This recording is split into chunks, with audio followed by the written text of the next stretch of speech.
Hello everyone, आज आप सभी लोगों का स्वागत है एक और इस नई वीडियो में। और इसमें हम लोग बात करने जा रहे हैं एक बहुत ही इंपॉर्टेंट टॉपिक के बारे में, that is related to cardiology.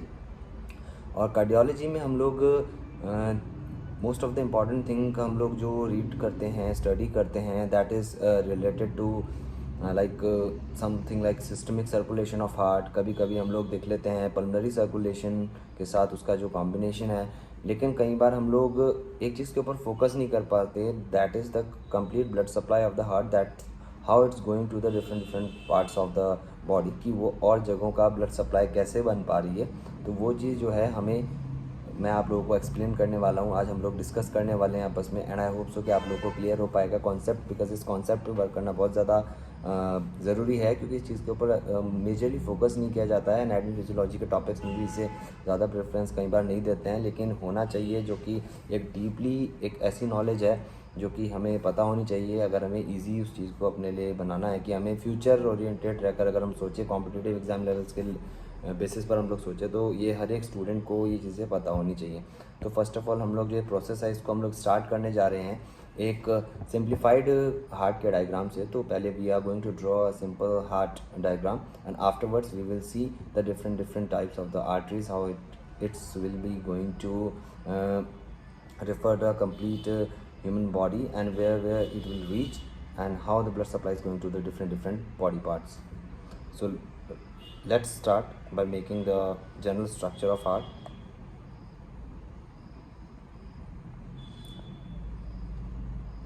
This will be your superior vena cava.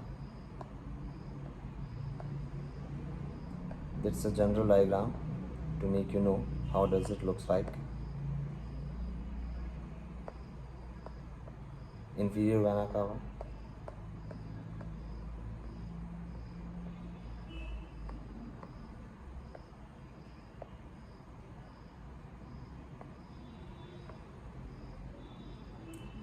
and these are the atrium and ventricles.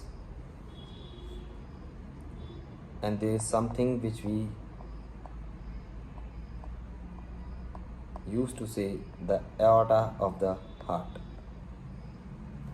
So from here, this aorta will be going to be a complete functional part which is responsible for providing the blood supply to different parts of the body. Now it will be going descendingly like this.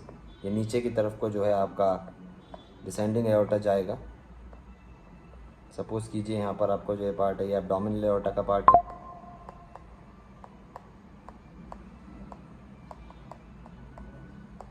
Abdominal aorta, okay.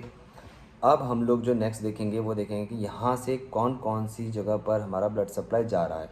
तो सबसे पहली चीज़ यहीं से हम लोग divide कर लेते हैं इसको। This will be going to the brachial area, यहीं से। दूसरा एसोफेजियल पार्ट,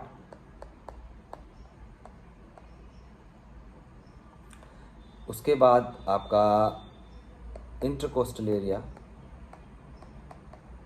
और इंटरकोस्टल में ये ज़्यादातर बिल्कुल जो है ये हमें क्या दिखाता है, डायफ्राम वाला एरिया। तो यहाँ तक का जो ब्लड सप्लाई का क्राइटेरिया था ये आपका पूरा हो गया। तो this is the general simple structure of heart. और इस पूरे सिंपल स्ट्रक्चर ऑफ हार्ट में हमने क्या चीज़ देखी कि यहाँ से आपकी ब्रेकियल जो है, brachial, oesophageal, intercostal and intercostal which is going to diaphragm, ये सारी की सारी हमारे पास यहाँ से ब्लड सप्लाई मूव कर जाएगी। आफ्टरवर्ड्स नीचे जब एब्डोमिनल एओर्टा है, यहाँ के बाद की कहानी होती है कुछ इस प्रकार से शुरू, जो कि हम लोग आगे डिस्कस करने वाले हैं।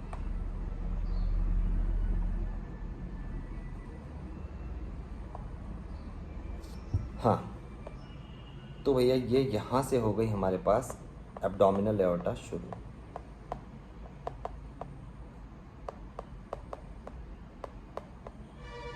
अब ये जो एब्डोमिनल एओर्टा है, यहाँ से हम लोग अपना एक फ्लो चार्ट बनाएंगे, और यहाँ से हमें पता चलेगा कि कैसे कैसे कहाँ कहाँ डिफरेंट बॉडी पार्ट्स में जो है ये ब्लड सप्लाई मूव कर रही है।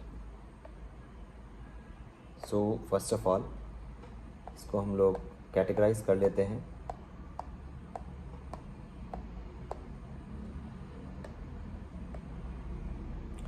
सबसे पहला हो गया हमारे पास गैस्ट्रिक रीजन,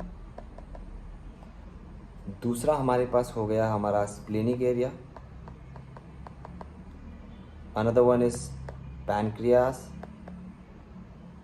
पैनक्रियास पे, स्प्लीन पे, गैस्ट्रिक एरिया पे, and hepatic, that is totally related to liver, completely ये लिवर से रिलेटेड है। और इसके बाद जो अगला है वो होगा हमारे पास गोनैड्स, और गोनैड्स में जो हम टू डिफरेंट पार्ट्स देखते हैं, that is testis and ovary. Okay, इतना क्लियर हो गया किस प्रकार से चलता है। ये तो हो गया हमारे पास गैस्ट्रिक, ये हो गया स्प्लेनिक, ये हो गया पैनक्रियास, ये हो गया हेपेटिक, और फिर आगे गोनैड्स, और गोनैड्स में टेस्टिस एंड ओवरी। ओके, अब यहाँ तक ये हमारी ब्लड सप्लाई पहुँच चुकी है। अब इसके बाद जो आगे जाएगी वो जाएगी हमारे पास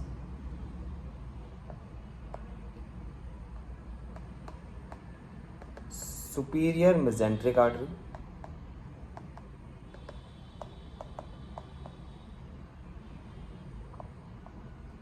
और अगली जाएगी इंफीरियर मेसेंट्रिक आर्टरी।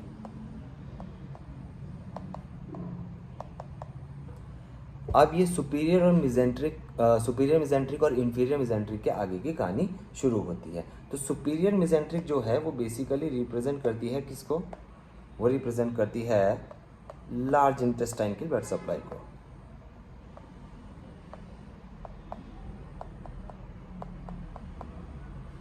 और इंफीरियर स्मॉल इंटेस्टाइन की ब्लड सप्लाई को।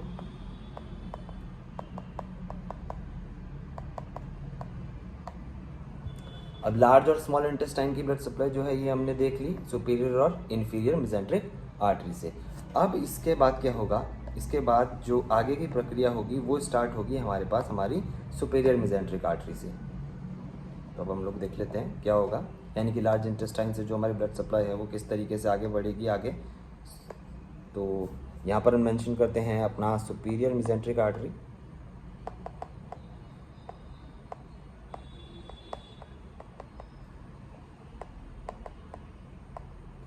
ओके अब सुपीरियर मेसेंट्रिक आर्टरी से ये हमारा फ्लो चार्ट है जो कि नीचे को आएगा, और ये आगे जाकर बनती है common iliac artery.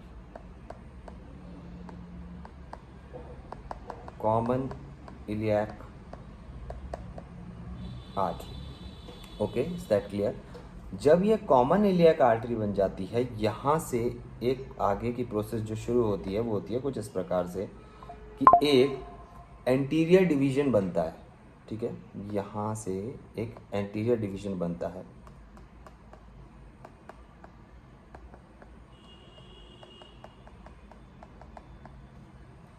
Anterior division of common iliac artery. और ये जो anterior division of common iliac artery है भैया, यही आगे जाकर बनता है यूट्रस की ब्लड सप्लाई।